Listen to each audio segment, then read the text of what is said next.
puede cambiar. A lo mejor cambia y no llueve nada.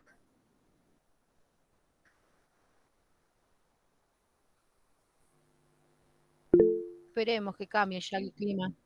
Pero noviembre, vio que noviembre es así, llueve, para, estamos como en la canción. Sí, pero fíjate que lluvias ha habido muy pocas este año. En general, el campo necesita mucha agua. Ha llovido muy poco. Ya van 2 o 3 años que son 3 años secos. Igual este año fue un invierno medio raro, profe. Sí, no fue un invierno de frío. No. Es que cada vez menos los inviernos son fríos. Vamos a ver qué nos espera para el verano. Sí.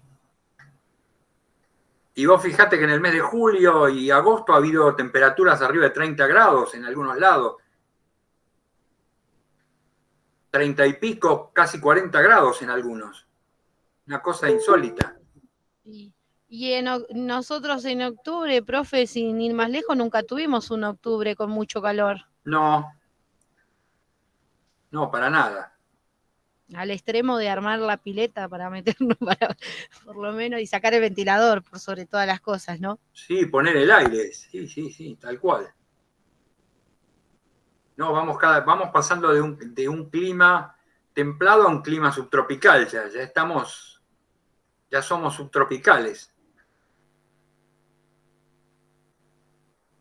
Mire si se cambia todo. El verano pasa a ser invierno y el No, no va a pasar invierno eso. verano. No, no va a pasar eso. Al revés, va a pasar, van a desaparecer las estaciones frías, porque la temperatura de la Tierra va a ir subiendo. Por el efecto invernadero, el planeta se va a hacer cada vez más caliente. No es que va a haber... lo que sí, a lo mejor hay un desplazamiento más frío para el hemisferio norte y más cálido para el hemisferio sur. Sí, sí. Pero bueno, ojalá que sea un verano lindo.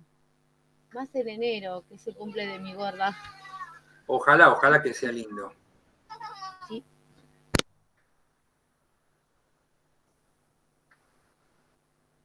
Pero como quien no quiere la cosa, ya se pasó el año. Sí, profe, es verdad eso. Rapidísimo. La verdad que sí. A mí no Demasiado. me alcanzan las horas, los días. Ya no sé qué más hacer para estirar el horario, pero bueno.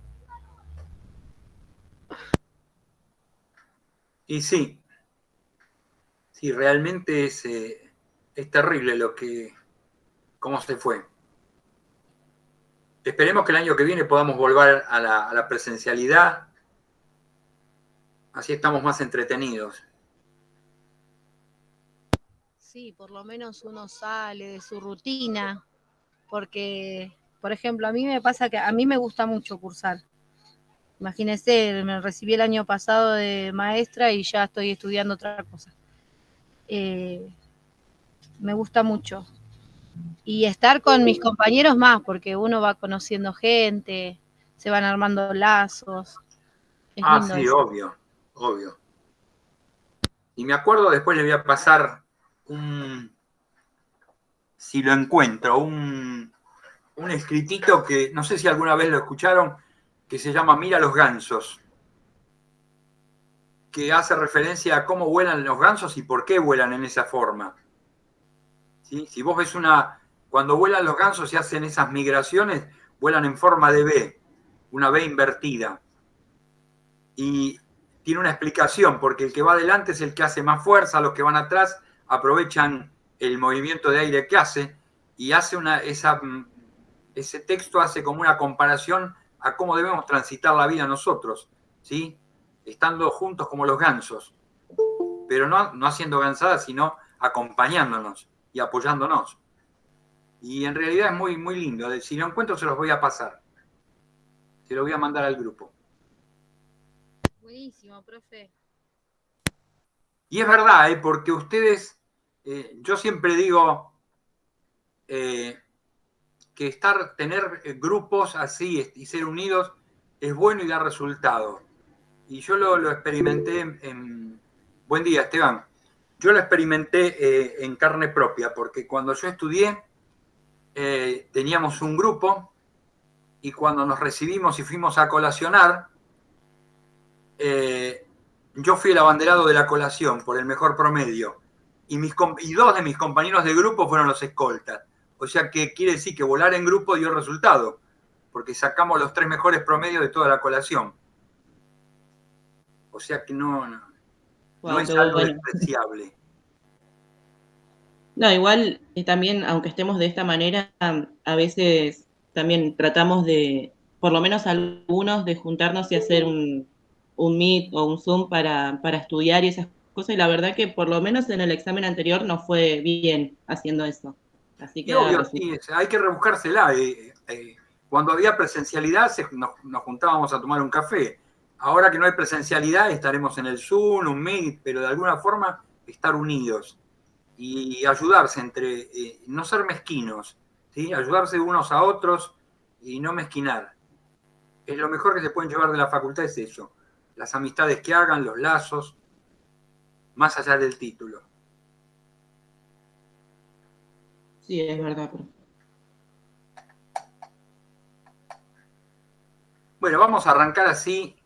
Hoy hacemos una clase breve, si quieren después hacer alguna pregunta. Si no, terminamos el tema de hoy, que es un tema más vale corto, y los dejo en libertad para que puedan seguir repasando otra materia si es que tienen que rendir el lunes.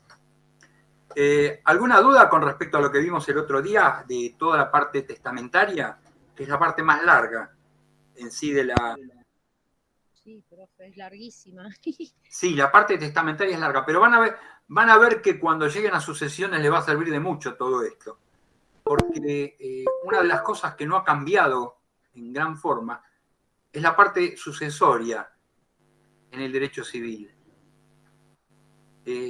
Prácticamente todas las instituciones que crearon los romanos se siguen manteniendo, con algunas variantes, pero la mayoría, ¿sí?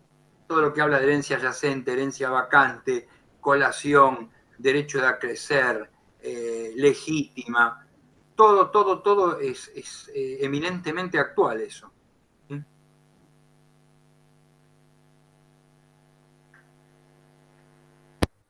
Profe, esto lo de la adquisición de la herencia, heredero suyo y necesario, todo esto entra, ¿no? Sí, eso es importante porque precisamente eso es lo que son aquellos que pueden ser llamados a la herencia. ¿Sí? Después vas a ver que también lo vamos a ver ahora en la parte intestada eso, que el que lo va a llamar ya no va a ser el testador, sino que va a ser la ley la que lo va a llamar. ¿Sí?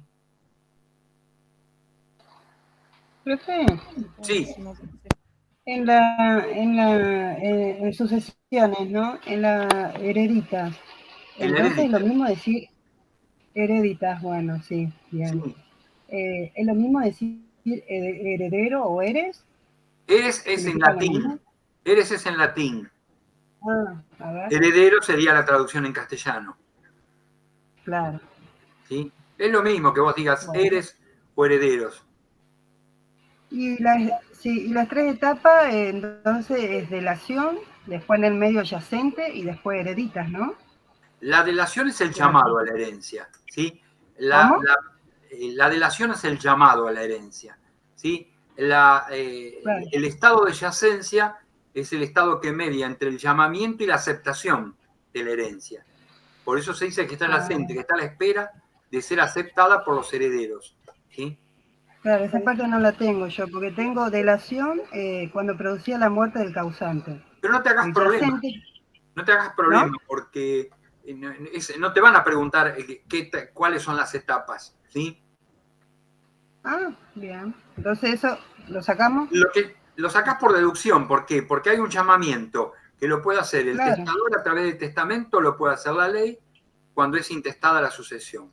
Hay un estado de Sí. yacencia en la herencia que es o sea, que se produce o es el lapso que media entre el llamamiento, que es la muerte del causante, y Sí. la aceptación de la herencia por parte de los herederos, ya sean los Ahí viene la instituidos en herencia. testamento Claro. o los designados por la ley.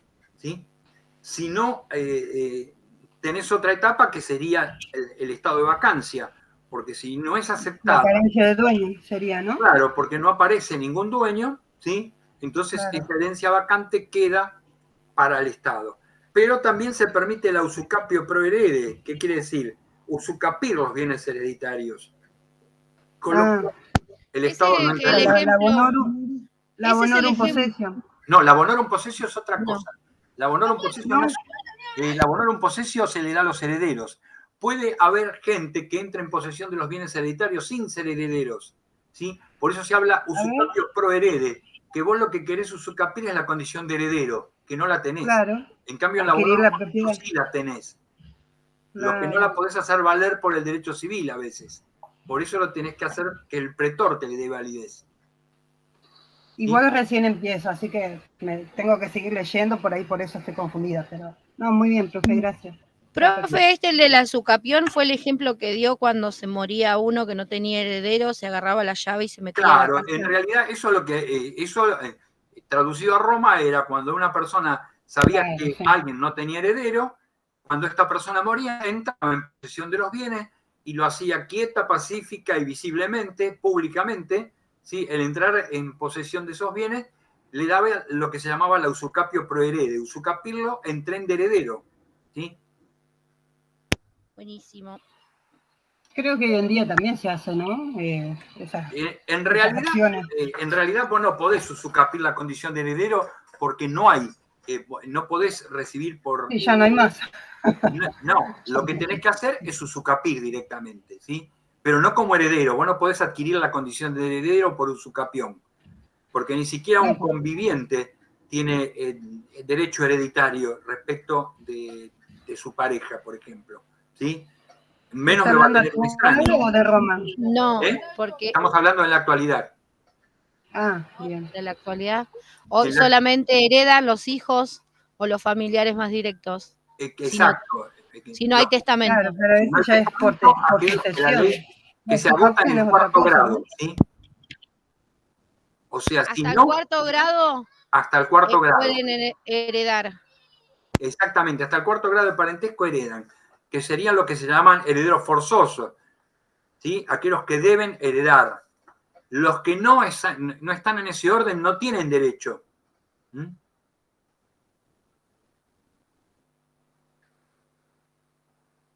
Es más, no están protegidos con la legítima tampoco. Claro. Bueno, de mi parte era eso, profe, y sé que algo más, pero bueno, lo diré en la clase de Igualmente, repaso. todo eso que tengan dudas, váyanselo anotando para el día miércoles que viene, así Claro, sí. lo podemos ver. ¿Eh? Bueno, ahora voy a pasar a presentar la pantallita esta. Les pido como siempre que me avisen si suena el gong y aparece alguno.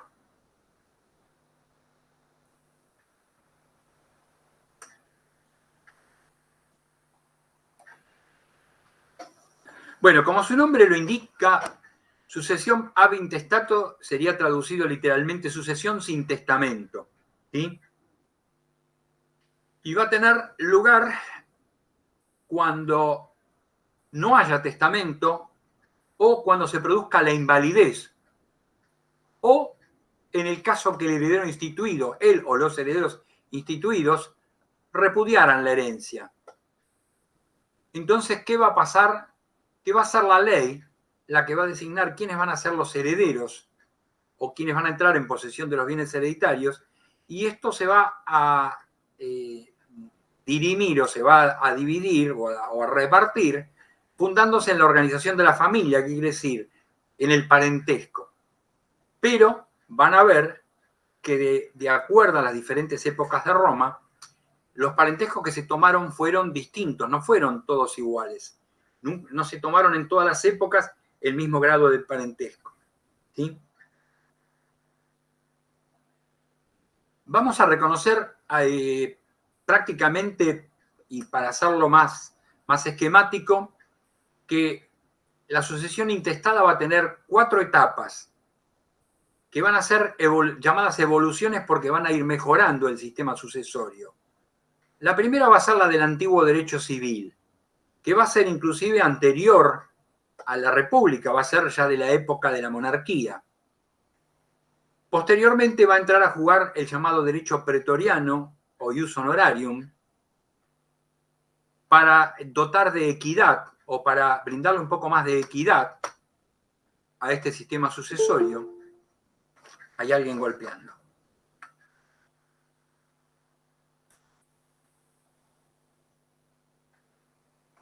Ahí está. Le decía, una segunda etapa marcada por el derecho pretoriano y ius honorarium, que va a darle más equidad o le va a brindar equidad al sistema rígido del antiguo derecho civil, que va a evolucionar luego en un derecho imperial a través de las llamadas constituciones imperiales, para terminar de perfeccionarse en la época final de lo que entendemos como derecho romano, que es la época de Justiniano.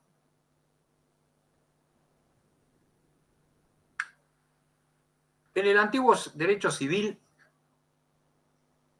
acá dice que estaba regulado por la ley de las 12 tablas. En realidad lo que hizo la ley de las 12 tablas fue recoger costumbres que ya estaban en uso de cómo se dividían los bienes al momento de la muerte del pater, ¿sí?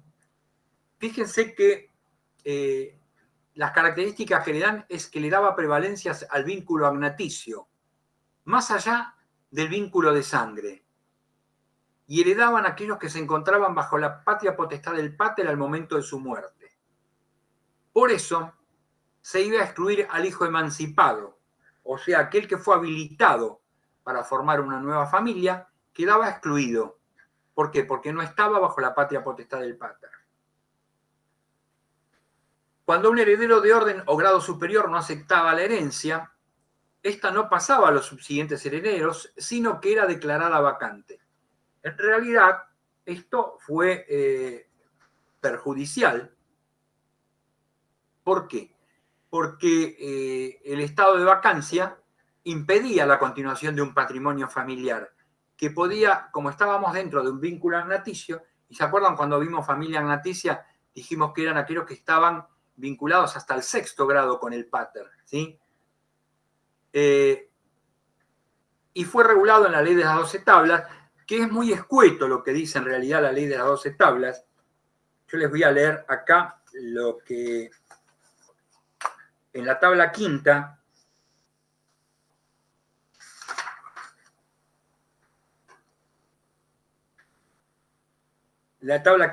tiene, en general habla de lo que es la tutela de las mujeres, la sucesión testamentaria, la sucesión amitestato, la curatela, un montón de cosas vinculadas con lo que sería el derecho de familia, ¿sí? Con respecto a los testamentos, decía en la tabla, dentro de la tabla quinta, el punto 3, dice: lo que manda en su testamento acerca de sus bienes y sobre la tutela de los suyos, que se cumpla, decía la ley, ¿sí? Eso referido a la posibilidad de incluir en un testamento disposiciones tales como la institución de tutor. En el punto cuarto dice: si muere intestado sin heredero suyo, que sea el agnado más próximo quien tome posesión de la herencia. Y en la tabla quinta dice: si no hay agnado, que el gentil sea su heredero, o sea que va alejando el parentesco. Esto con respecto a esto, de las disposiciones de esta tabla, van a surgir los principios básicos que rigen la materia sucesoria, ¿sí?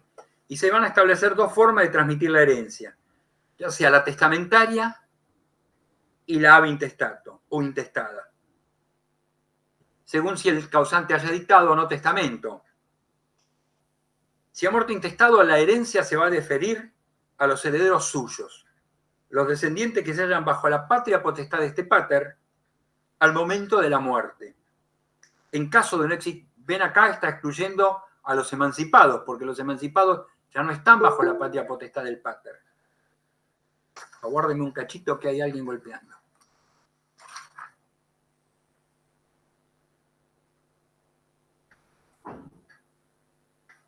Ahí está. ¿sí?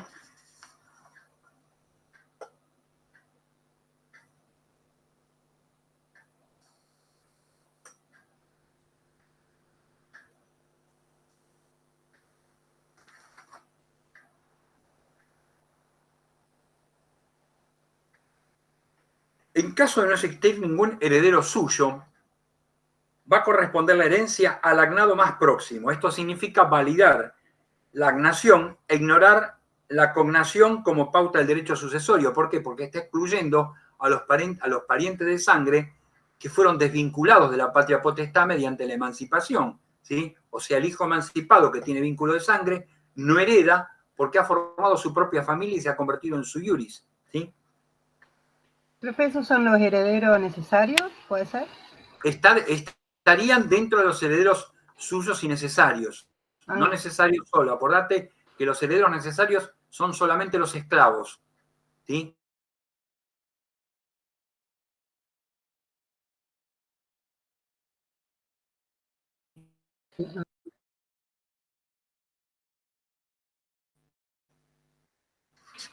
De acá, este es el 22, habla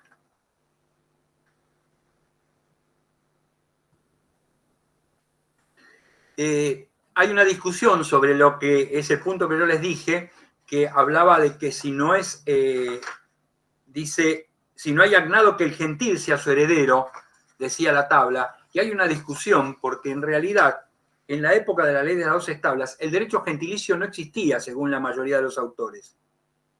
Porque Cicerón va a definir a los gentiles como aquellos que tienen el mismo nombre común entre sí, que son de origen ingenuo, y de los cuales ninguno de sus abuelos ha estado en servidumbre, que no han sufrido capite diminutio, ¿sí? Son parientes lejanísimos, ¿sí? Pero por eso está en discusión ese punto.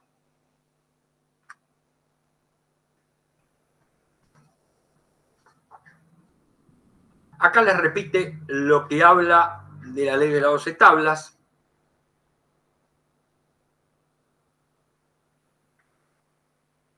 Dice, si muere intestado sin herederos suyos, tenga la familia el agnado más próximo, y si no hubiera agnados, sea heredero el gentil. Y ahí podemos distinguir tres tipos de herederos. Los herederos suyos o domésticos, recuerden que doméstico viene porque viven todos bajo la domus, la casa del pater, que eran todos los descendientes legítimos o adoptivos que estuvieran bajo la potestad del pater al momento de su muerte. Hijos, hijas, vuelve a aclarar, no los emancipados, la mujer casada conventio in mano o cum manum, los hijos de un hijo, la nuera cum mano y el hijo póstumo. Todos esos van a ser llamados herederos suyos o domésticos. En segundo lugar, los extraños herederos o herederos extraños, que acá no los llamamos voluntarios porque no son llamados a la herencia por testamento, sino que van a ser llamados por la ley, ¿sí? Y dice, si el que moría intestado no dejaba herederos suyos, se atribuía la herencia al agnado más próximo, que eran parientes pertenecientes a la misma familia que proceden del sexo masculino, ¿sí? Todos aquellos desprendidos de la familia que no conviven con el pater, pero que lo siguen en línea masculina. Y por último, los gentiles, y en defecto de agnados, heredaban los gentiles. Eran el grupo de parientes más alejados pertenecientes a la misma gens. Eran aquellos que estaban después del 6º grado, ¿sí?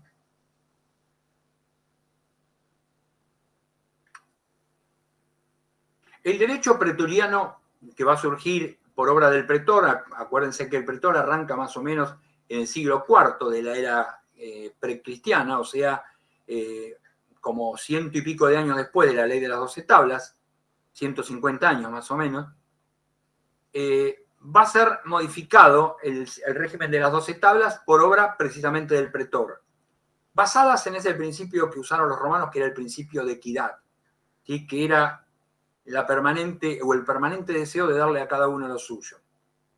Y una de las cosas que va a modificar es reconocerle vocación hereditaria al hijo emancipado. ¿Por qué? Porque le va a empezar a dar importancia al vínculo sanguíneo, ¿sí? Le reconoció también vocación hereditaria a los parientes cosanguíneos por vía femenina, no solamente por vía masculina. y le reconoció vocación hereditaria a los cónyuges que por la ley decemviral estaban excluidos a menos que hubiesen estado unidos en matrimonio cum mano, ¿sí?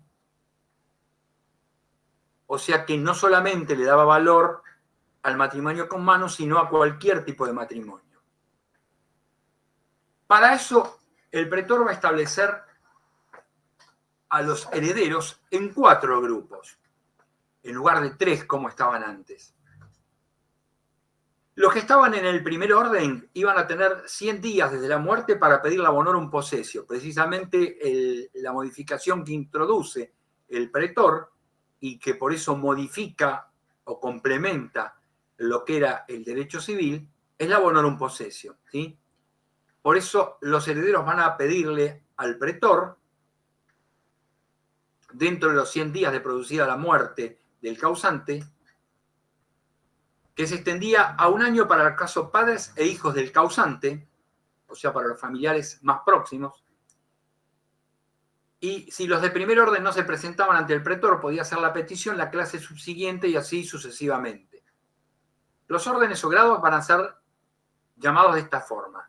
Un delivery, serían los liberi, conjuntamente con los que estaban bajo la potestad del causante, incluyó a los hijos emancipados, pero estos debían repartir con los hermanos sometidos bajo la potestad del pater lo que habían adquirido por su cuenta.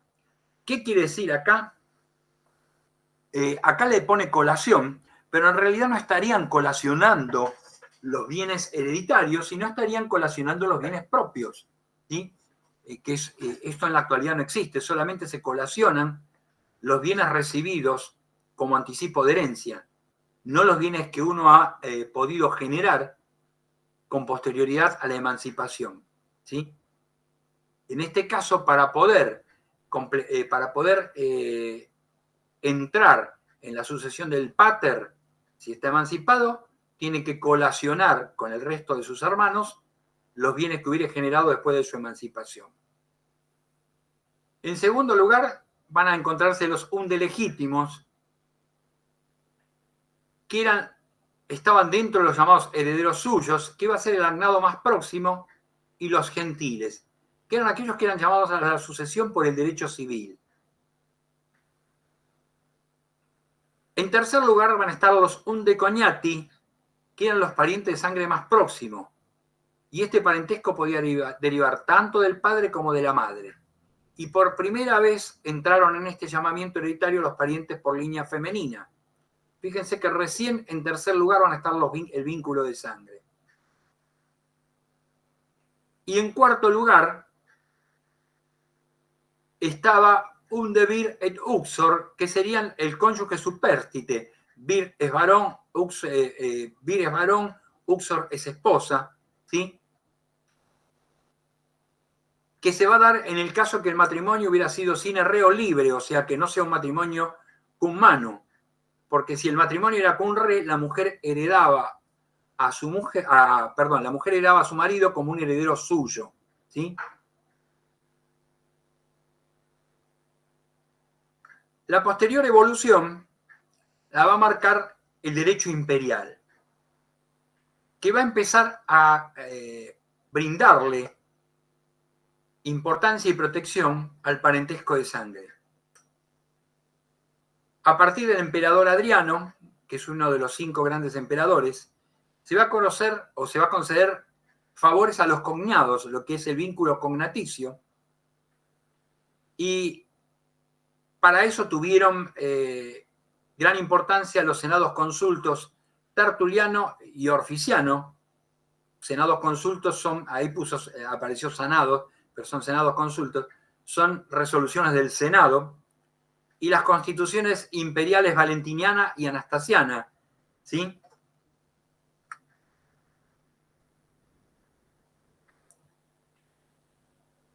Con respecto a los senados consultos, el Tertuliano va a otorgar a la madre el derecho a heredar a sus hijos. Esta sucedía después de los sui y de los hermanos consanguíneos, en tanto que el Orficiano le va a conceder al hijo derecho sucesorio en caso de muerte de la madre. Los hijos precedían en el derecho de suceder a los demás agnados. O sea que va a haber preeminencia del vínculo de sangre respecto de la agnación. En tanto, las constituciones valentiniana y anastasiana, en la valentiniana se va a establecer que los nietos sucedían, junto con los hijos y los agnados, a la abuela paterna y a los abuelos maternos. En tanto, la anastasiana estableció que podían suceder entre sí los hermanos y hermanas emancipados, juntos con los no emancipados, aunque en una porción menor que estos últimos. No hace referencia, en este caso, a la colación, pero se supone que la colación todavía perduraba respecto de los hijos emancipados. La última evolución que va a tener el régimen intestado dentro del régimen sucesorio romano va a estar marcada por la sucesión en el derecho de Justiniano. Ahí se va a dar definitiva primacía al vínculo de sangre y las mujeres van a ser llamadas a la herencia tanto como los varones. Recuerdan que yo le dije que en la vida de Justiniano tuvo fundamental importancia su esposa, ¿sí? Con relación a los hermanos y hermanas emancipados, en concurrencia sin ninguna distinción, o sea que ya no van a participar en una porción menor, sino que van a participar en igualdad con el resto de los hermanos. Y va a dividir a los parientes de sangre en 3 órdenes o grados. Fíjense que establece el orden de parentesco que usamos en la actualidad, cuando hablamos de una línea recta que habla de descendientes y ascendientes, y una línea colateral, ¿sí? Ahí queda definitivamente establecida el orden de sucesión, que a partir de Justiniano no va a tener prácticamente alteraciones y se va a manejar de la siguiente forma. Las sucesiones van a descender.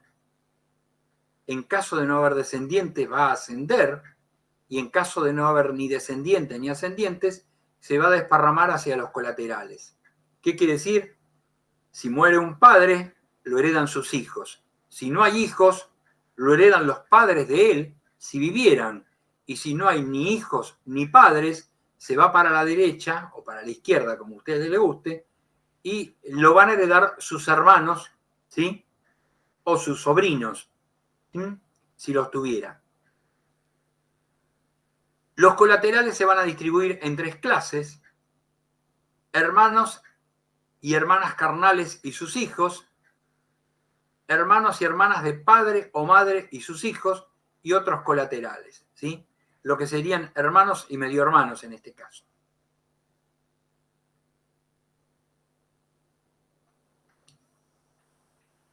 Este orden sucesorio fue establecido a través de 2 novelas. Novelas, recuerden que son las llamadas nuevas constituciones imperiales, ¿sí? Y incluían o están incluidas dentro de una de las obras de la recopilación de Justiniano. Aguarden un cachito que hay alguien golpeando.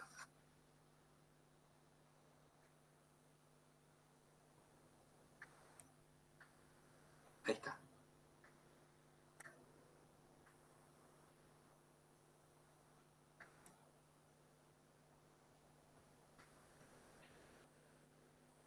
Le decía que esas 2 novelas están dentro de lo que se llama la obra de las novelas o nuevas instituciones, nuevas constituciones imperiales, por eso Nobel es nuevo, y va a dividir o va a establecer los 3 órdenes o grados que se van a excluir entre sí. ¿Qué quiere decir?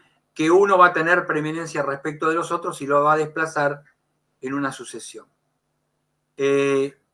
Cuando hablamos de descendientes, los descendientes se heredan en primer término con exclusión de todos los demás parientes.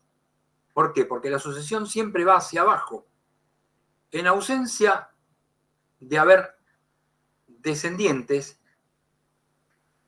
va a haber ascendientes. Y acá, en esta placa, parecería decir que son los hermanos y hermanas carnales. En realidad, los hermanos y hermanas carnales no son ascendientes, sino son colaterales, ¿sí? Pero también dentro de los colaterales va a haber ascendientes y descendientes. Lo que pasa que ahí en los colaterales se van a estar marcando por grado. ¿sí? Si yo pudiera hacerle un dibujito, le diría, bueno, si yo tengo al pater en el centro, si yo me voy hacia arriba, tengo a mi abuelo, que es el padre de mi padre. Pero si yo de mi padre me voy o hacia la izquierda, como a ustedes les guste, van a estar mis hermanos, ¿sí? Entonces, esos hermanos pueden tener hijos. Y ahí se van a empezar a contar los grados sucesorios de los colaterales, ¿sí? Por eso va a haber descendientes con respecto a los hermanos, pero que no van a ser ni descendientes ni ascendientes con respecto a mí. ¿Se entiende?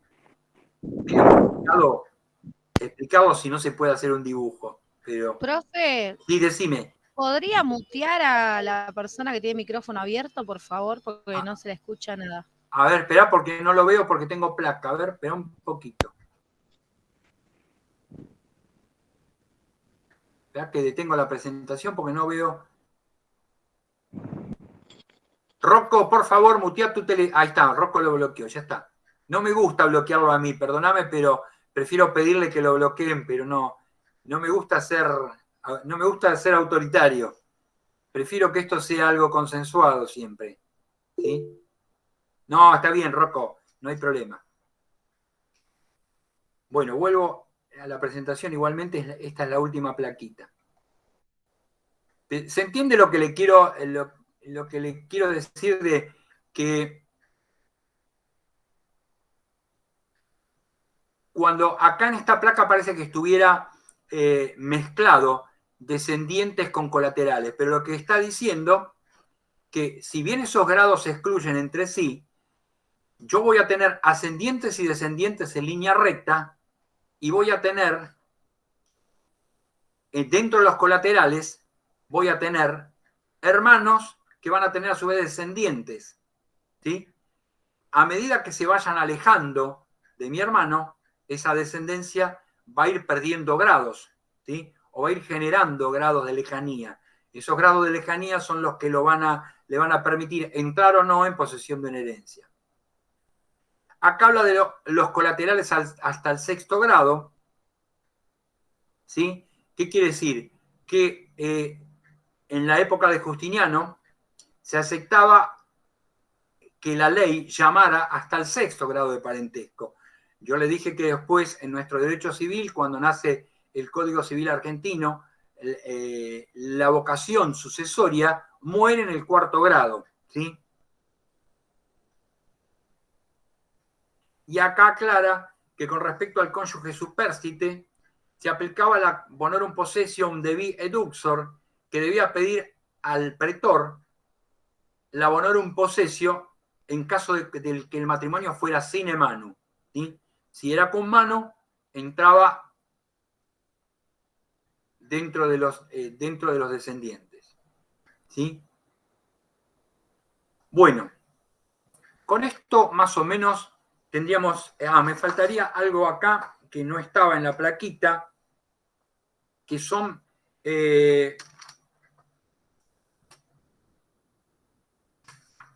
hay algo que estaba viendo. No creo que haya.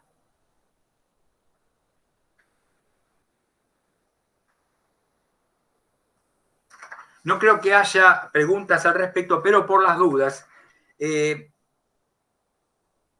hay había una posibilidad de que un liberto muriese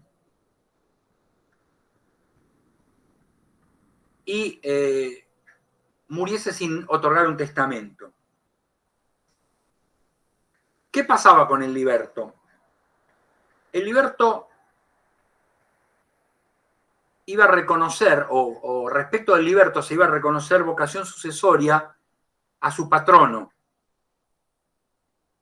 Y fíjense que también tuvo una evolución de acuerdo a lo que fue o a cómo se trató la sucesión intestada del liberto en la ley de las 12 tablas, y tuvo una gran modificación a través de la obra del pretor y una modificación posterior a través del derecho justiniano. Si un liberto moría en vigencia de la ley de las 12 tablas, los primeros que lo heredaban eran los sui del liberto, o sea, los que eran denominados heres sui. En segundo lugar, aquel que le hubiera otorgado la libertad a él, o sea, el patrono, y Di Pietro habla de la patrona también, porque en realidad una mujer podía quedar en condición de sui iuris, tener esclavos y manumitirlos, ¿sí?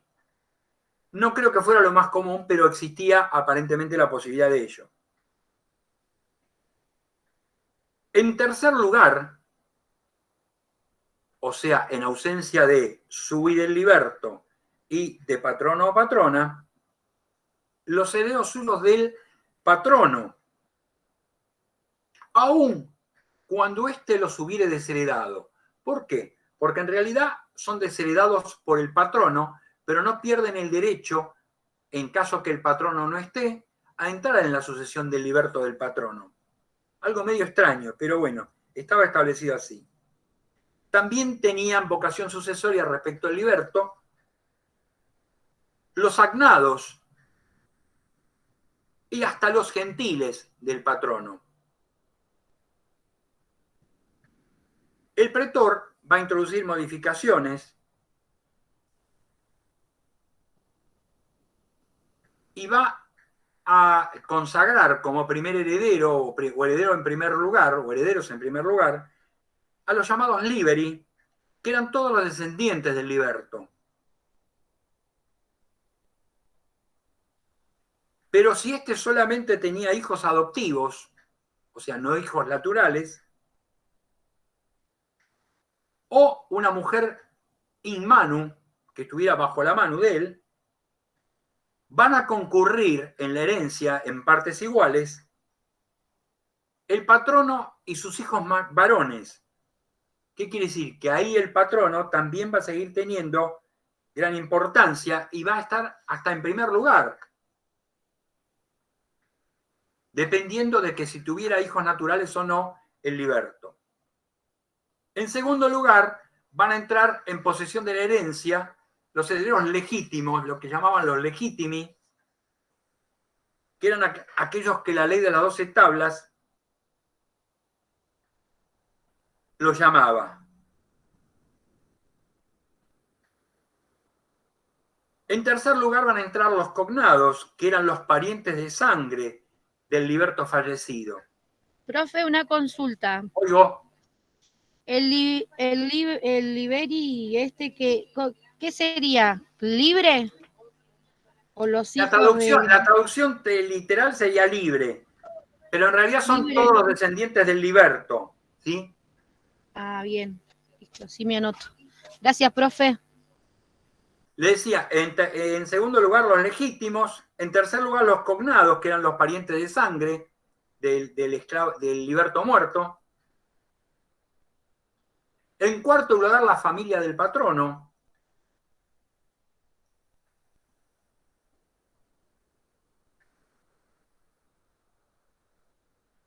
Y así sucesivamente. Por último, en el derecho justiniano,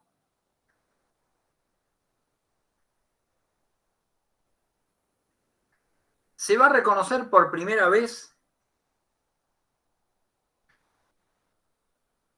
el parentesco de sangre sucedido durante la esclavitud. ¿Por qué? Porque anteriormente los hijos que hubieran nacido en esclavitud, cuando el esclavo aún no era liberto, no eran considerados liberis. ¿Se entiende? A partir recién del derecho justiniano,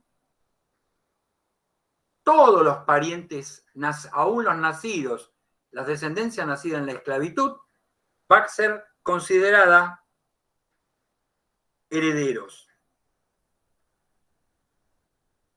Que va a ser a través de un término que le llamaban servilis cognatio o cognación en servidumbre.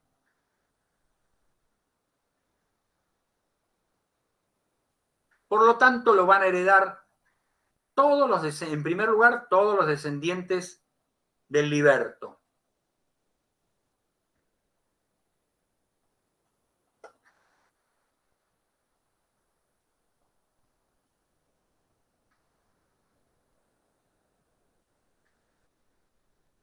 En segundo lugar, el patrono y sus hijos colaterales, perdón, sus hijos y colaterales, hasta el 5º grado.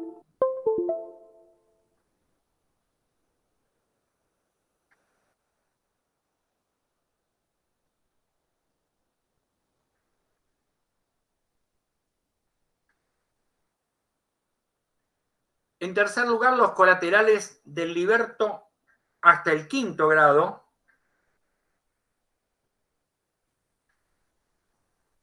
Y en último lugar,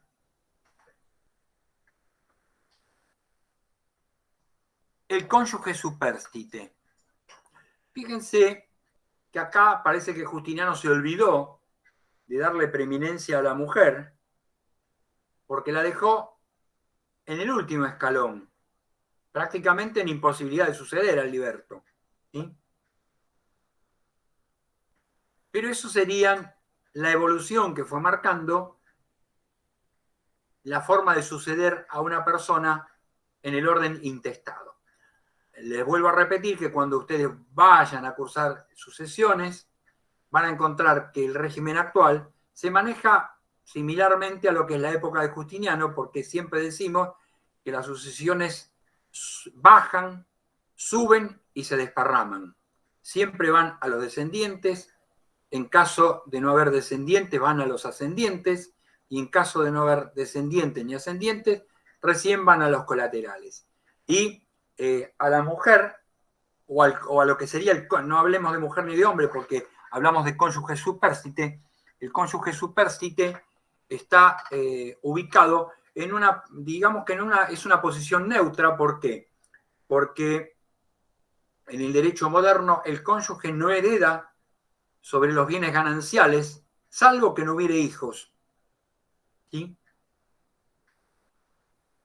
Habiendo hijos, los hijos heredan sobre los bienes gananciales, y respecto de los bienes propios del causante, si los hubiera, se repartirán entre los hijos que tuviere y la mujer contada como un hijo más. O sea que la mujer o el marido participan en los bienes, solo en los bienes propios del cónyuge, en concurrencia con los hijos en igual parte, pero no participan nunca en los gananciales habiendo hijos. ¿Sí? Bueno, más o menos quedó. Sí, profe. Sí, profe. Bueno, con esto más o menos hemos terminado de dar. Hoy les voy a mandar a la tarde, les mando este Power, que sería el último que les debo. Así ya tienen más o menos como para hacer un repasito. Ahora, si quieren alguna pregunta, hacemos una ronda de consulta, y si no, ya después lo dejo en libertad de acción hoy.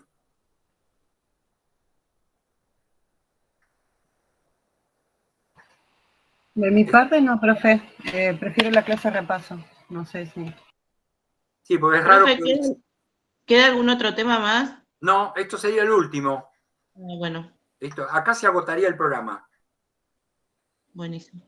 Yo lo que voy a preparar para la clase que viene, lo vamos a preparar en conjunto con mis compañeros, es un listado de preguntas como hicimos para el parcial primero, un listado de preguntas en base al cual vamos a hacer en base al cual vamos a hacer el repaso, ¿sí? Que más o menos van a apuntar a las preguntas que van a ser preguntas de parcial. No creo que escapen mucho de eso, ¿sí? Así tienen una guía y tienen 2 días para repasar fuerte sobre eso que va a ser lo fuerte del parcial. ¿Les parece bien? Buenísimo, Perfecto, profe. Buenísimo, profe. Pregunta, Sí. ¿el lunes no podría ser la clase de repaso? No tiene sentido, Lorena, porque, Bueno. porque la clase de repaso, si la hago el lunes, del lunes al viernes, primero que a lo mejor no terminan de leer todo ustedes para sacar las dudas. Y segundo, que van a quedar 4 días o 5 días entre el lunes y el viernes, y muchas de las cosas se le van a olvidar. Más vale el miércoles, que ya vienen medios cocinados, ya van a tener la mayoría de las dudas presentes y las Sí, podemos despejar ahí. Y del miércoles al viernes espero que no se les olviden. igual la Profe, mayoría Igual creo queda que todo convinimos el grabado, ¿eh? lunes. Olvidarnos, ¿no? Porque queda todo grabado. Grabado sí, pero grabado en el grabador, pero no en la mente.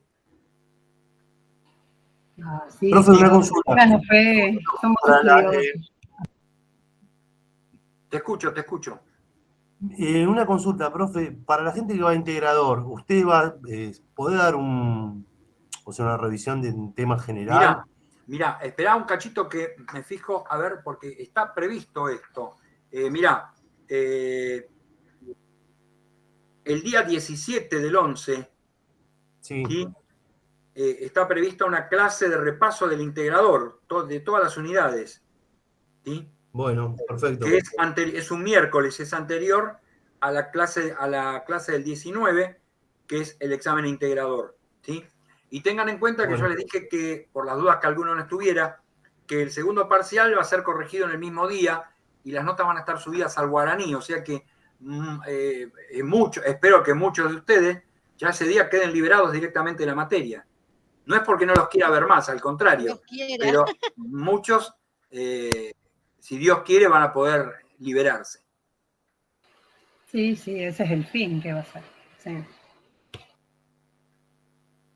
Bueno, Profe, disculpa, sí, una te escucho. consulta. Sí, ¿Nos podemos guiar de las preguntas, los que vamos a integrador, las preguntas que había dado de la primera parte? Sí, ¿Sí? las preguntas de la primera parte siguen vigentes y a esas les vamos a agregar las preguntas de la primera, perdón, de la segunda. Y Ah, también en el perfecto. integrador, para cuando hagamos el repaso del integrador, ahí le vamos a decir qué tema no vamos a tomar en el integrador. Ah, perfecto, profe. Muchas gracias, porque A lo tenía mejor esa duda hacemos porque... una poda importante para el integrador. Perfecto. ¿Mm? Sí, sí. Bueno, para que les sea más suave a los que tienen que dar la primera parte, a lo mejor hacemos alguna poda sustanciosa de temas. Acá no puede ser una poda sustanciosa también. No ¿Qué podemos, no pasó digo. con los de segundo? No lloren. Joda, joda. No lloren que le fue bien, no lloren que le fue bien. Ay, profe. Ay, De solo saber que, mire, el sábado tengo que rendir un integrador, que no sé qué me pasa con esa materia. Estoy ¿De muy, qué? muy cerrada.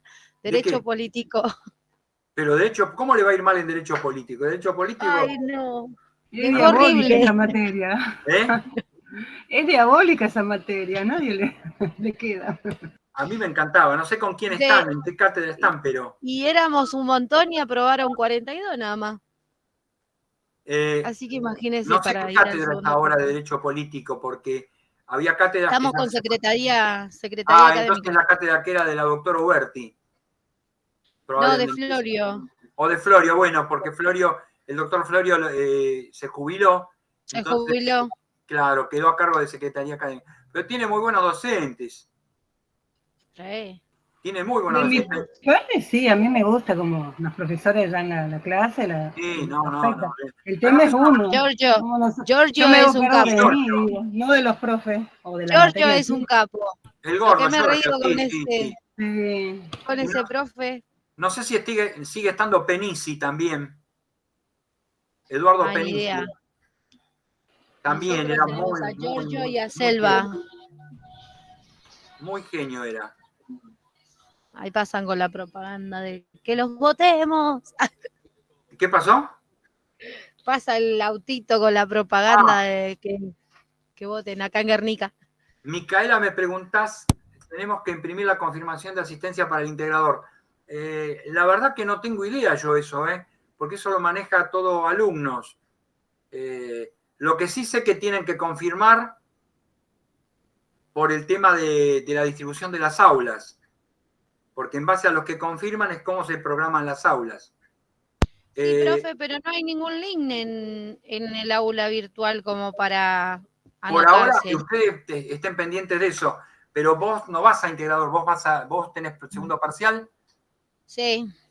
Y bueno, lo que pasa es que probablemente segundo parcial no haya sepan. mucha gente y tengamos una sola comisión, una sola aula. Tal vez, si tenemos bueno. un aula grande, a lo mejor con una sola aula nos sirve. Buenísimo, profe. Entonces Para el no hay que integrador no, anotarse para el nada. integrador vamos a tener que hacer turnos también. Entonces, no hacemos turnos, vamos No directamente sé, a las 11. el miércoles que viene vamos a saberlo, cómo vamos. Ah, buenísimo. El día que demos el repaso, vamos a ver cómo nos vamos a organizar. Buenísimo, profe. Bueno, si no Nos tienen vamos a más seguir preguntas, estudiando. No, profe, solo vamos a esperar el Power a la tarde, si lo pueden enviar. Para sí, a la tarde te los mando. Bueno, Y- buenísimo. Sí, así, ya terminamos con esto Sí, y yo voy a... sí, porque es un tema todo imprimir y bueno, volver a escuchar la clase y todo lo demás. Bueno, profe, Perfecto. Bueno, vos lo sí, imprimís, muchísimas yo gracias. los tengo que copiar a mano. Ay, bueno, ¿qué va a hacer? Pero me queda más, por eso hago eso. Vos sabés que eso es verdad, ¿no? Sí, yo también, me pasa empecé igual. a copiarlo después. Es como cuando éramos chicos y hacíamos machete. De tanto hacer machete te acordabas las cosas de Sí. memoria después. Y sí, es así. Es que yo copio los PowerPoint y voy anotando algún ejemplo que No, usted acá dio no se hace o eso. algo. Por ejemplo, yo le pregunté lo de lo que no estaba en el PowerPoint, porque yo qué hago, lo resalto y después lo pongo en el PowerPoint. Y en los textos, ¿no? En el Claro. Power que usted da, lo anexo. Y de ahí estudio. A ver, que alguien había hecho una pregunta en el chat. Nubia, sí, el miércoles es la clase de apoyo. La clase de repaso, digamos. Gracias, profe. No. Bueno, profe, ahora sí nos vamos. Bueno, gente, entonces, buen fin de semana. Gracias, Descansen, igualmente. estudien. Chao, profe. Gracias. Lo Importante, liberamos, profe. Muchas importante gracias. consejo que les doy, nunca vengan al parcial sin dormir, ¿sí? Sobre todo cuando tengan que dar un oral más que un escrito. Pero nunca dejen de dormir. Es lo peor que se puede hacer. Muchas gracias, profe. Eso es Buen lo fin peor. de. Buen fin de... Gracias, profe. Gracias, buen Nos fin de. vemos. Chau, chau, Muy chau. bien. Chau, chau. Buen fin de, profe. Muchas gracias.